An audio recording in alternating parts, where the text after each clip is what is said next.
Oxford Group, the largest Brazilian consulting firm in the United States for over 4 decades, proudly presents Economy and You. Sponsored by Lee Ferreira Araujo Law, 3 decades of experience in immigration in the United States.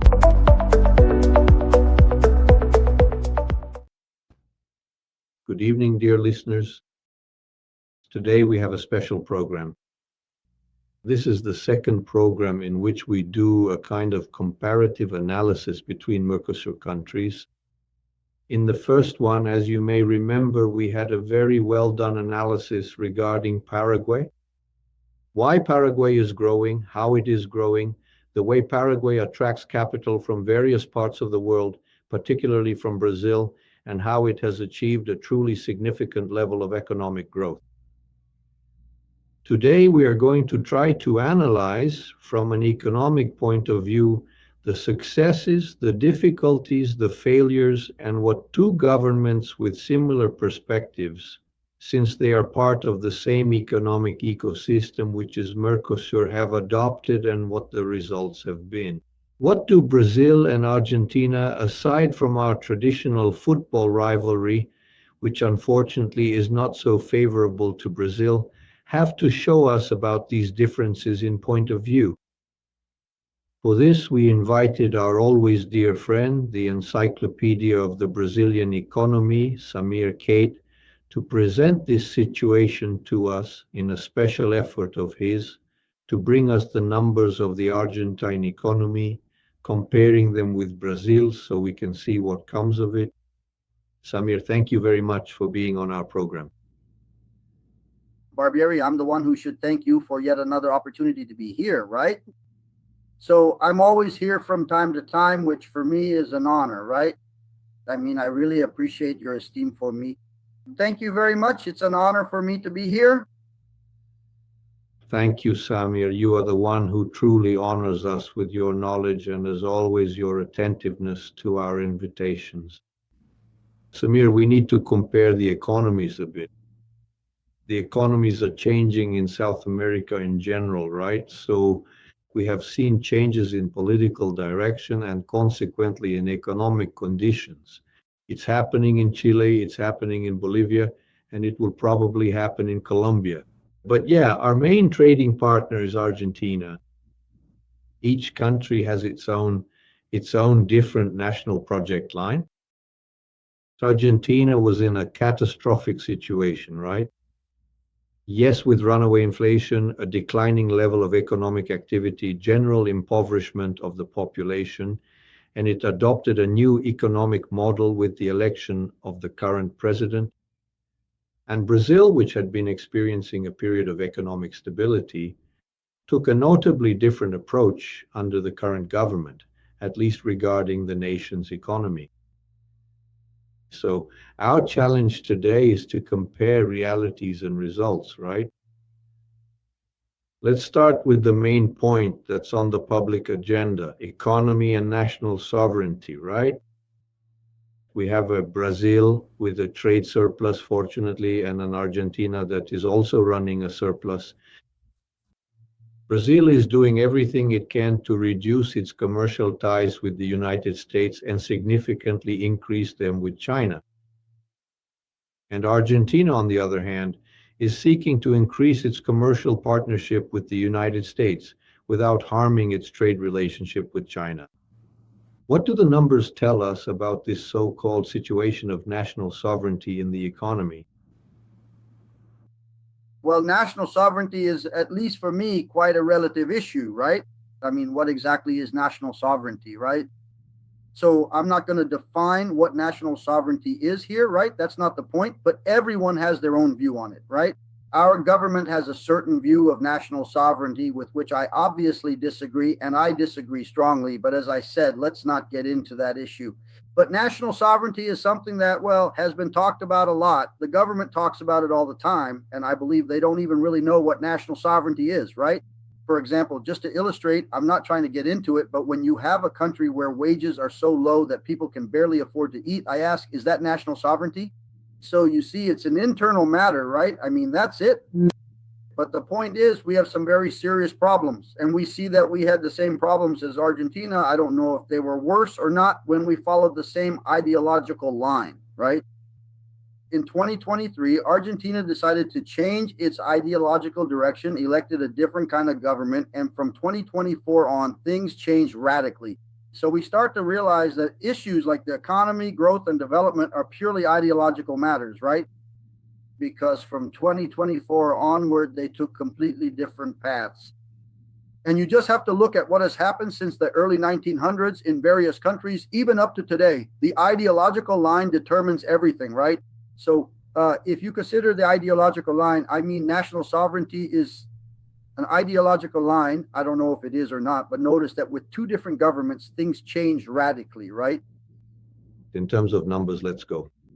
As for, of course, an important factor in economic development and in the quality of life of citizens is salary. And of course, there is one economic sector, which is industry, and another economic sector, which is, let's say, primary products. How much does Argentina export today in primary and industrialized products? And how much does Brazil export in primary and industrialized products?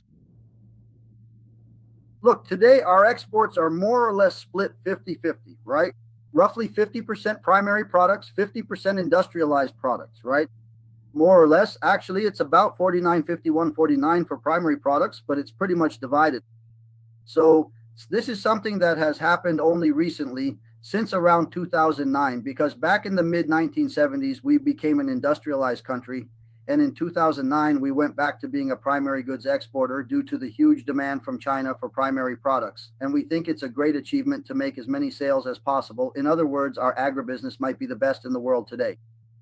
So let's go and industrialize ourselves, something that Argentina isn't doing.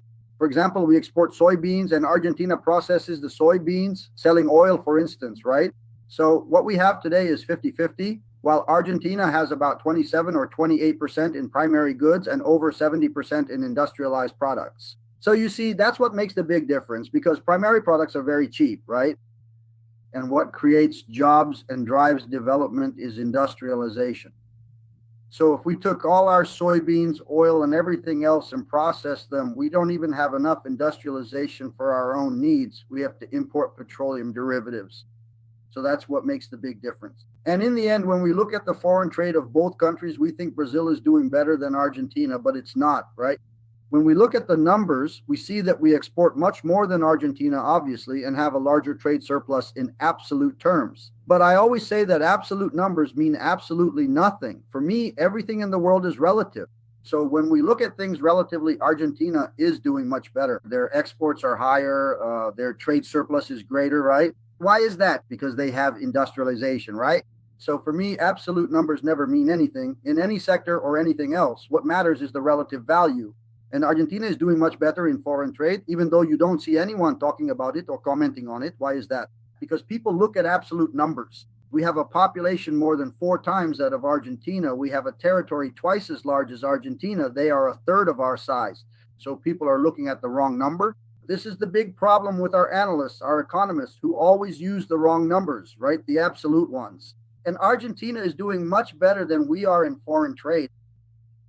Argentina, right? Going back a bit to the internal reality, when the current government took office, the country was entering a situation of growing poverty.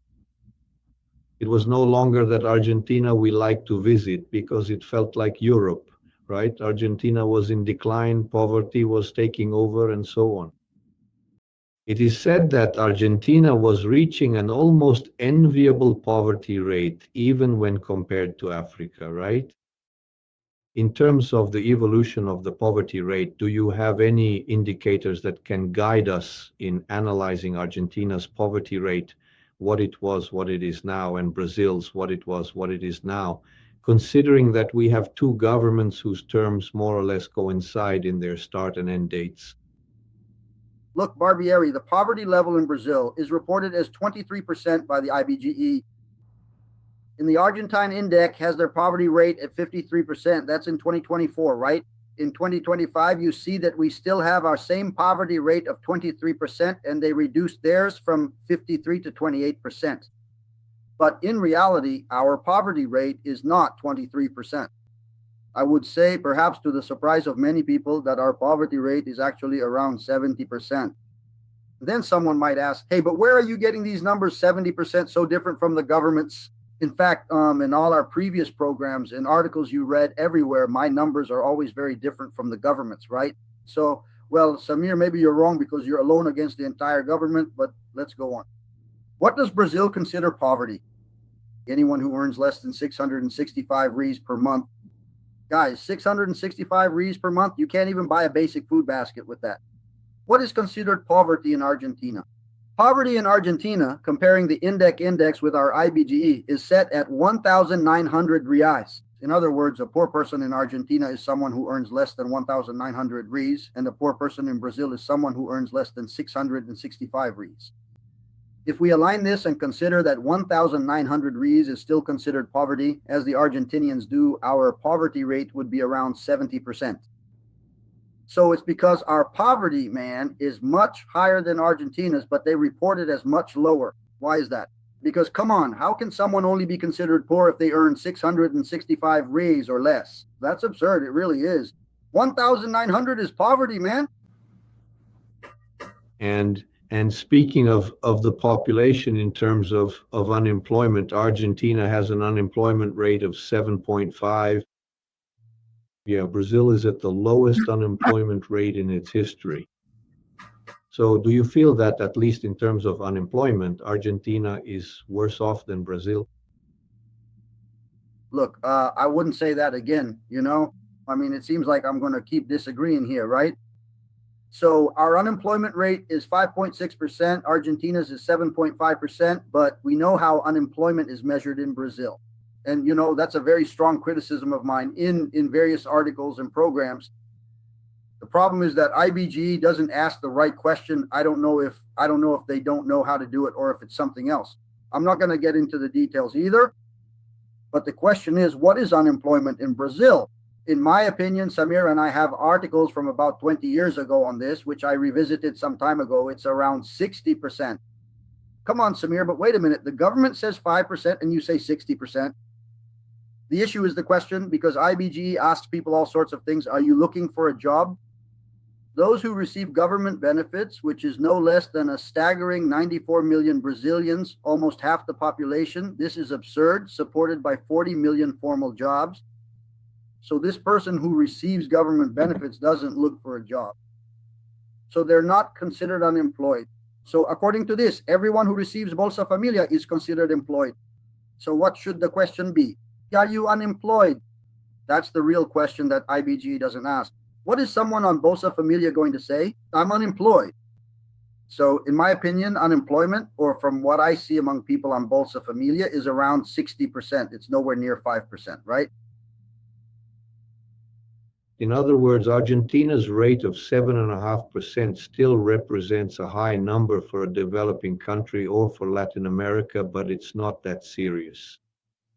Maybe Argentina doesn't have as many social benefits.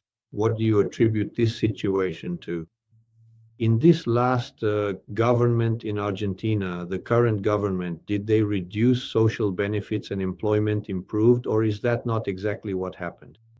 No, employment is improving because, well, I wouldn't be able to tell you today what the unemployment rate is. I don't really follow that, but we can see just by the poverty rate, which has been drastically reduced. What does it mean to reduce the poverty rate?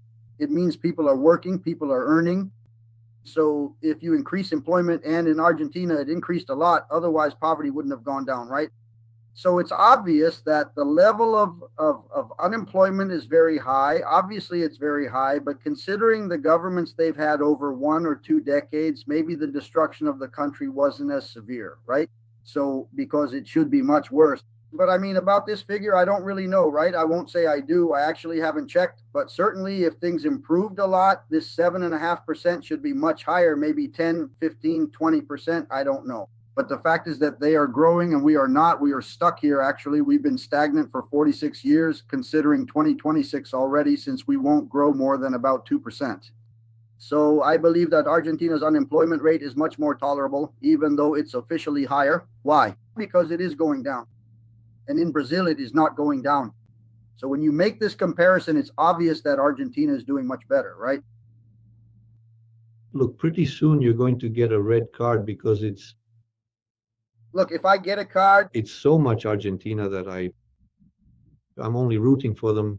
if I actually end up getting a red card, if I really get a red card, I'll be very happy because by the end of this match, I'll honestly deserve 3 or 4 of them, honestly. Let's go, Samir.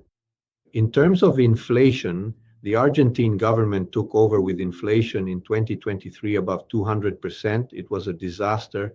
It reminded us of Brazil before the real plan, right? And today it's at, last year it was 31, right, if I'm not mistaken, and it's still going down. Brazil remains stable in terms of inflation, right? Yeah, what do you attribute this stability in Brazilian inflation to? And why is it that Brazil, with such low inflation compared to Argentina, I mean, last year Argentina had 31, Brazil had 2.6. Why is our Selic rate here much higher than Argentina's? No, look, get another yellow card ready. Over the next few minutes, it might turn red. So let's go. Brazilian inflation is not under control. To me, that's another myth. Why?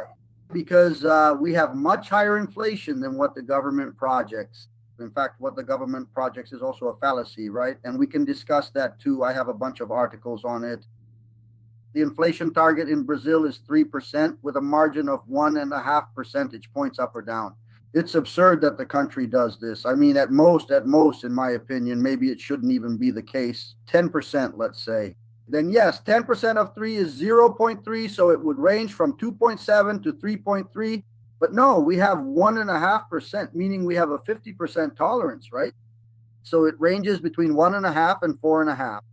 So given that, we can see that inflation is out of control because what have we had, right? What have we been experiencing in recent years? So just in 2023, 2024, and 2025, we have inflation at 4.62%, therefore above the target, 50% above the target, 4.83, and in 2025, 4.26.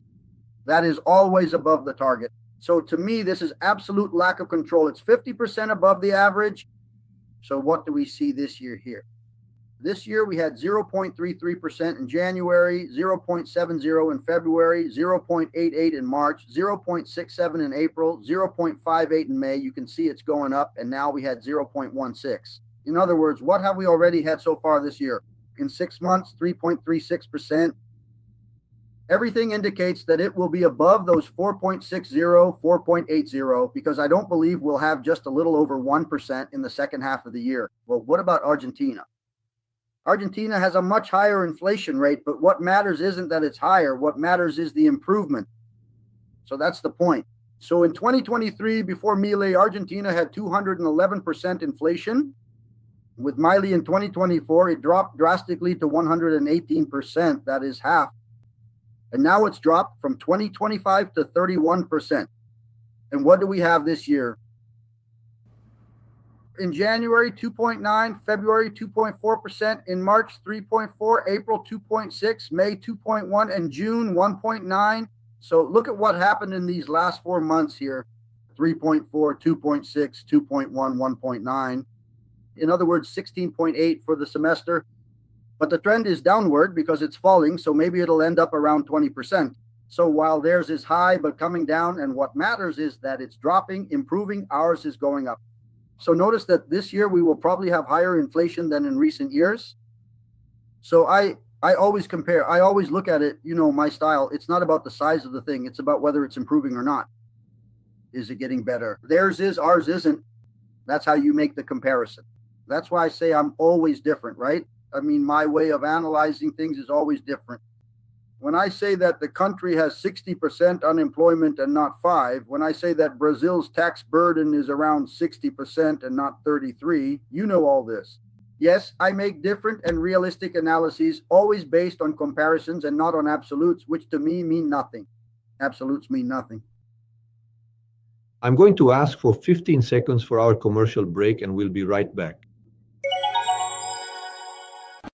For over 20 years, the Lee Ferreira de Araujo law firm has been providing high-quality, customized services to professionals, entrepreneurs, and investors coming to the United States. They also represent, with excellence, companies employing foreigners on a temporary or permanent basis.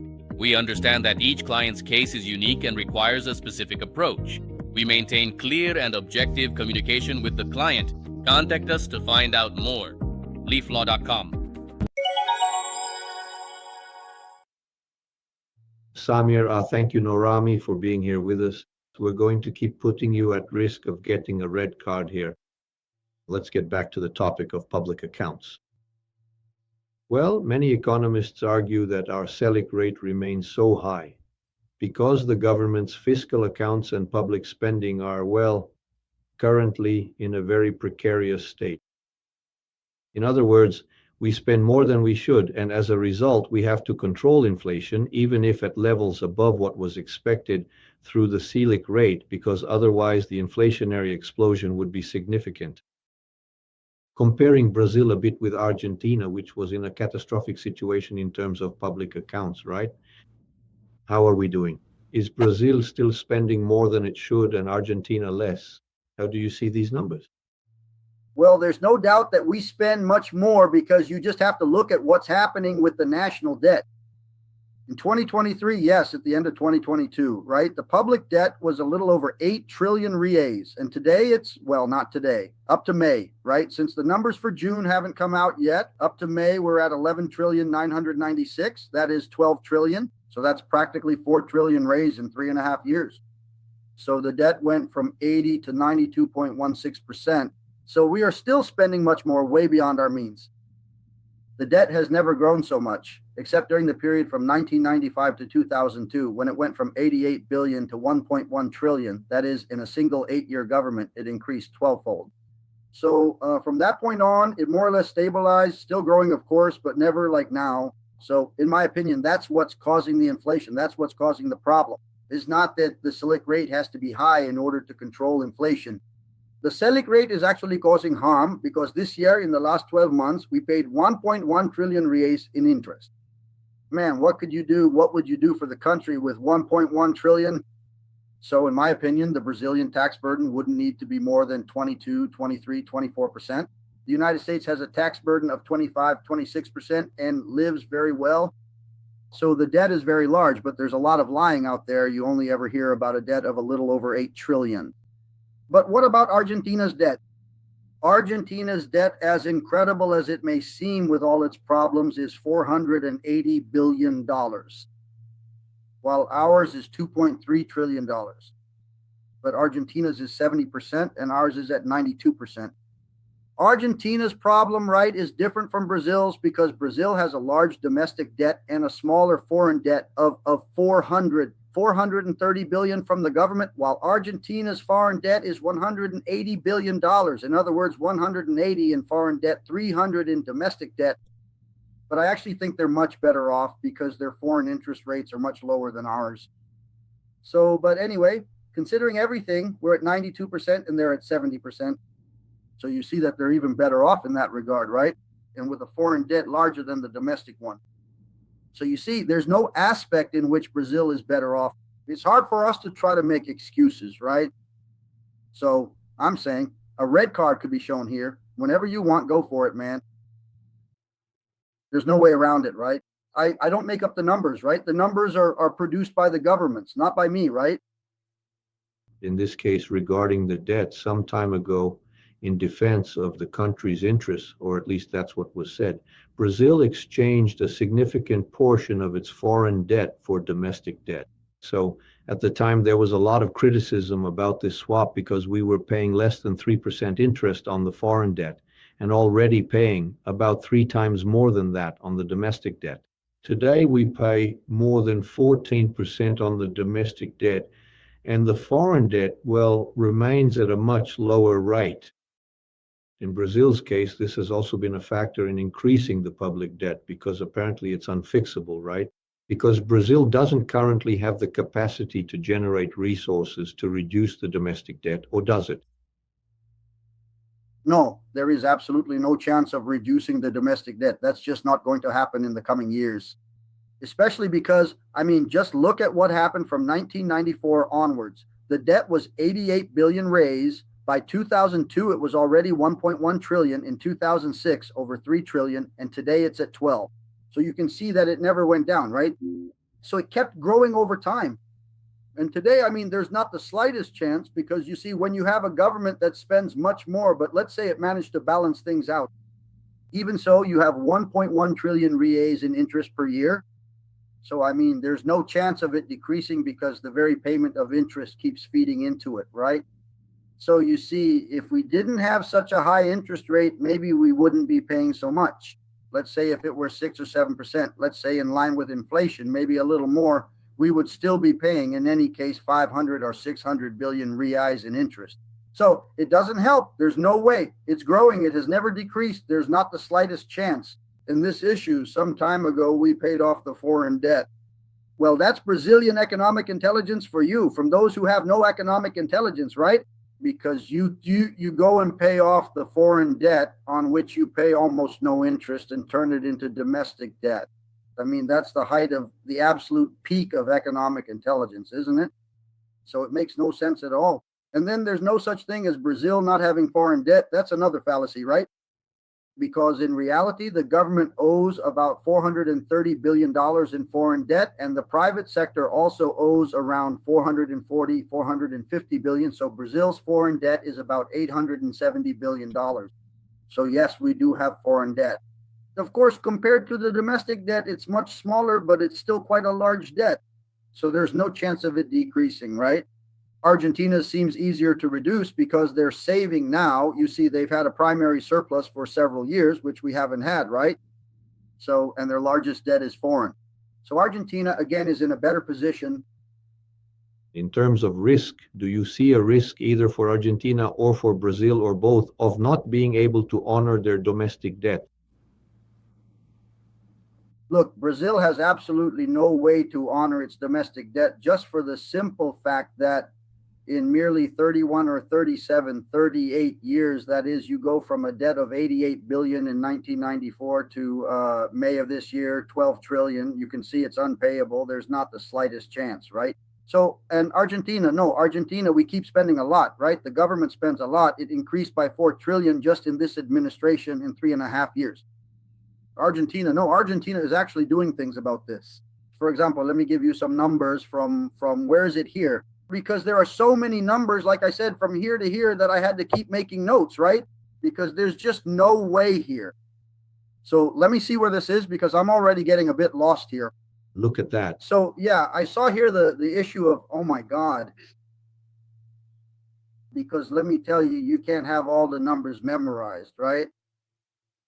But we're not running a surplus, right? Here it is. So look, in 2024, we had a primary deficit of 0.10%. What did Argentina have in 2024 in terms of primary surplus? 1.8% of GDP. In 2025, we had less, that is a deficit of 0.48% of GDP. And Argentina had a surplus of 1.4% of GDP. So you see that they have a much better chance of paying off their debt because they're running a primary surplus. In other words, their tax revenue is much higher than what they're spending. And with us having a deficit, are we running a surplus? In other words, a negative surplus or a deficit. So this only increases the debt. So you see that, again, we're in a worse position. We're running a deficit while they're running a primary surplus. Why is that? Because Milei was much smarter. What did he do? He carried out major reforms, removed subsidies, right? Made changes. We won't go into the details of the reforms. Everyone knows he did a bunch of reforms that Brazil hasn't done. So notice that in terms of surplus, they're running a surplus and we're running a deficit. So of course, our debt is only going to increase. In addition to the deficit, you also have a large share of interest payments. So no, there's no chance for us to improve in this regard either. I don't see any improvement in the next 10 or 20 years. I just can't see it happening. Especially because, just so you have an idea, our people aren't even in a position to absorb the government's debt. And that's a big problem. Why is that? Because we have a debt of about 12, or the federal government owes 12 trillion reais, and about 400 and something of that is external debt. But let's see, what do we have in terms of domestic debt here? We have a monstrous domestic debt, and it's not everything that's being reported, because you see it being reported as a little over $8 trillion in debt. when in reality, if you include the external debt, it's 12 trillion. So where is the big problem that no one is seeing? There are, in other words, 3 trillion raise of government debt in the hands of the central bank. In other words, bad money. Why is that?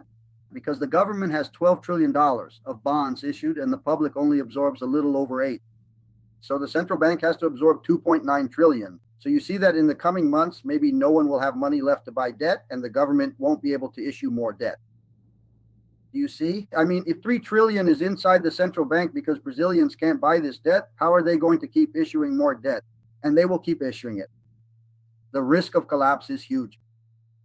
So what happens to the country is that if the public deficit keeps increasing, our ability to place bonds, since it's already at 92% of the debt, it's likely that we'll run into difficulties.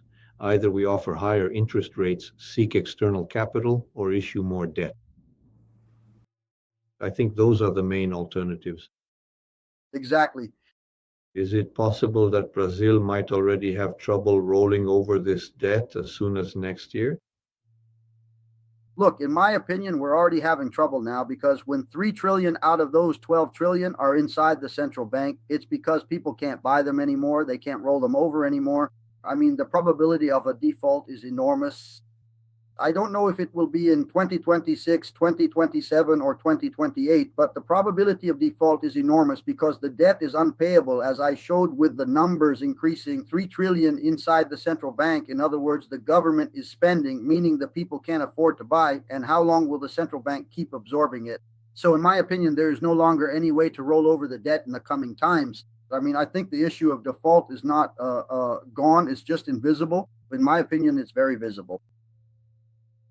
The government can no longer roll over the debt more in the same way that it used to. And if the government has to pay its bills, basically public servants and social benefits, etc., could we end up in that financial spiral like Venezuela, where there's runaway inflation because the government has to print money to pay? Or is that just a, let's say, conspiratorial theory that, well, actually won't come to pass? Look, Barbieri, it's hard to say. I wouldn't take a risk on that. No. What I would risk saying is that the government will keep increasing the tax burden, which I think is what it has to do and will keep doing. You can see that in this government, the tax burden has increased a lot in order to cover these differences. Then with a higher tax burden, people's purchasing power is lower. So with lower purchasing power, consumption is lower. If consumption is lower, production is lower.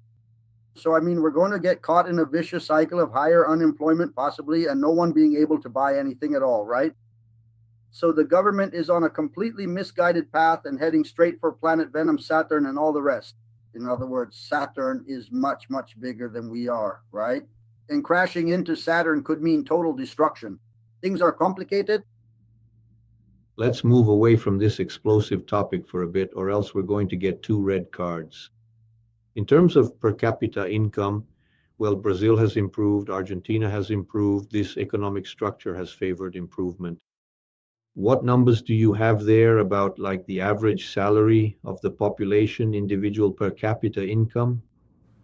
Because I see it like this, numbers wise, in 73, when I was in Taiwan for the first time, the income in Taiwan was $600 per year, and Brazil's was already reaching 2,200, if I'm not mistaken. Korea, the same thing.